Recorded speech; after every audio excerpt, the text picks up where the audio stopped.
Hey VC, what's up? It's me, yours truly. I am back to post a quick video here. Just got home a little while ago and thought I would just take a quick minute and figured what the heck, I'll just do a quick recent finds video. This is kind of the little series where I dive into my recently acquired stack and just pull out 5 albums that I've recently picked up and just kind of share some of the new stuff in the collection. So let's just kind of dive right in, and we'll start here with, oh, this is kind of a cool one.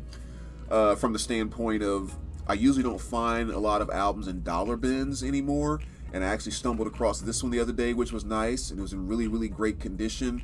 But Diana Ross, this is To Love Again. This is her release from 81, I believe. Yeah, 1981. And yeah, I mean, not her biggest album with all of her biggest hits. Definitely some good stuff on there, but it also has the song, the theme song from Mahogany, which is kind of cool. It's one of my more, kind of well-known songs from her when I was younger. So it's just, again, kind of a cool pickup. And I usually don't find stuff in the dollar bins, but this was a very, very nice pickup. So happy to put that one in the R&B collection. And next we will go with, what do we got here? Oh, this is a good one. Snakebite Love by Motorhead. I actually picked this up when I was out in Idaho and I had a chance to go visit Aaron. You guys know Aaron Meetha Alamere. We had a chance to kind of hang out and do a little bit of digging, and this one popped up at his local shop there. And yeah, this is their 1998 release. I think sometimes that later 90s, 2000s, the Motorhead stuff can really get kind of overlooked sometimes. But yeah, I mean, Lemmy was so freaking consistent throughout the history of Motorhead. To some degree, you kind of know what you're going to get with every single album, and this one doesn't disappoint at all.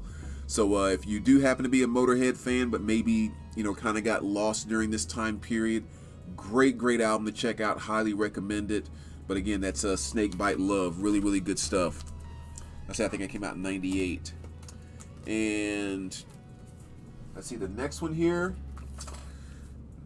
We have a little Scorpion by Eve. This is a really cool pickup because this is one where Chance, you guys know Concert Buddy here in the VC, he texted me one night, and I forgot what it was, with the Sound of Vinyl, I think. But it was a website that was having a big sale, and I mean big sale as in like the records were $0.00, and you just paid for shipping, right? So I got on there and picked up a bunch of jazz stuff, some good Blue Note reissues. And this was another one that was on there that was kind of an album that I wanted, but, I wouldn't drop $20 or $25 for, but, $8, yeah, I would definitely take it. But this is Scorpion by Eve. This is her release from 2001. And, of course on here she had a couple big hits like Who's That Girl and Let Me Blow Your Mind and a couple other things. So yeah, definitely one that I'm very, very happy to kind of pull into the hip-hop / R&B collection there, especially again for only $8. 2 LP set, nice addition to the collection there. And how many is that? That's 4. And what's the last one here? Oh, this is kind of a funny one. Harry Styles, Fine Line. When I say kind of a funny one too, because just from the standpoint that I've never been a big Harry Styles fan, never cared that much about him. I didn't exactly sit down and listen to all of his music, but he's had his name on the map over the past few years, and obviously we sell a bunch of his stuff at the shop, so I've heard songs here and there and that type of stuff, and just never caught me, right? And I was driving the other day and my XM radio was on, and the song Adore You came on. And when I first started listening to it, I didn't look to see who it was. I was just kind of listening to it, and I remember thinking, there's something about it that gives me the feel of like Miguel's Kaleidoscope Dream album, which if you look over the past 20 years as far as R&B albums go, that's arguably, not arguably, actually it is one of my top 5 favorite R&B albums to come out in the past 20 years. I love Kaleidoscope Dream, amazing album. And something about Adore You was reminding me of that album. So now I was like, wait a minute, who is this? I was like, Harry freaking Styles, are you kidding me?